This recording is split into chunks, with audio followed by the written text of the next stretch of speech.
ခင်ဗျကျွန်တော်ဒီပလက်ကလေးထိုင်ရပါပြီနော်ပလက်ကလေးထိုင်ဆော့ကလေးထိုင်ဒါတော့ဆော့ကြည့်တယ်ပေါ့နော်ပထမအတုပ်လေးကျွန်တော်ကုံသွားပြီပေါ့နော်ကုံသွားတဲ့ခါကျတော့ဒီမှာအခုနောက်ထပ်အသေးတွေပေါ့နော်ဒါတွေကကျွန်တော်ဒီလှုပ်တဲ့ခါကျတော့ပေါ့နော်ဟိုတလုံးနှလုံးအဲ့လိုရိုက်လို့မရဘူးပေါ့နော်မကိုက်ဘူးအဲ့ဒါကျွန်တော်အားကြောင့်မလို့ကိုက်အောင်ကျွန်တော်10လုံးအနည်းဆုံး10လုံးလို့ရိုက်ရတာခင်ဗျအဲ့ဒါဒီနောက်ထပ်အတုပ်ထက်တဲ့ဒီပလက်ဆော့ကလေးထိုင်လေးတွေရပြီနော်ဒါလို့ရှိရင်တော့ကျွန်တော်တို့အခုဒီနေ့မှဒီလက်မလက်ထရခါလေးပြီးသွားတာပေါ့နော်ဒါဒီဆော့ကလေးထိုင်လေးခြေတင်ပါတဲ့ဆော့ကလေးထိုင်ကျွန်တော်ညွေပိုင်းလေးတစ်ဖြည်းဖြည်းရောက်တော့မှဖြစ်လို့ကျွန်တော်ဒီတပင်အောက်မှာဒါပေါ့နော်တရားပင်အောက်တွေမှာခါလေးရဲဒီစားရင်းနဲ့ပဲဒီမှာပန်းဖြစ်လို့ရပြီပေါ့နော်ကျွန်တော်တရားပင်အောက်တွေမှာဒီအပင်အောက်တွေမှာအရေးဒီမှာတစ်ခါလေးပန်းဖြစ်လို့ကားပေါ်တင်သွားလို့လေးတွေ့တယ်ပေါ့နော်ဒါလေးလို့ဒီနေ့တွေ့သွားရတယ်ယူသွားလို့ရတယ်ဆိုတော့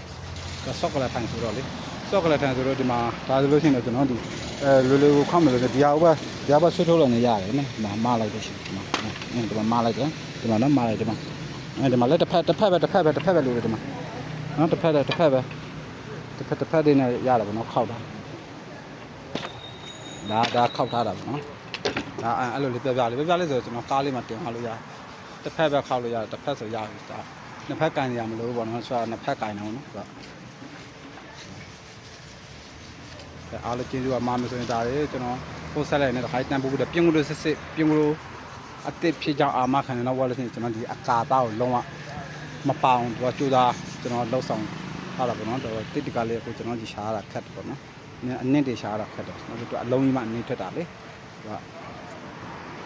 ဒါဆိုလို့ရှိရင်အနစ်တွေပဲလောက်ထားတယ်သူကဒီထက်ရဲရင်တော့နေပူလိုက်ရင်တော့ရဲတယ်ပေါ့နော်ဒီပြင်ကိုတို့တွေကအားလုံးကျေးဇူးပါခင်ဗျမမဆိုရင်ဒါအစင်းနဲ့ရပြီ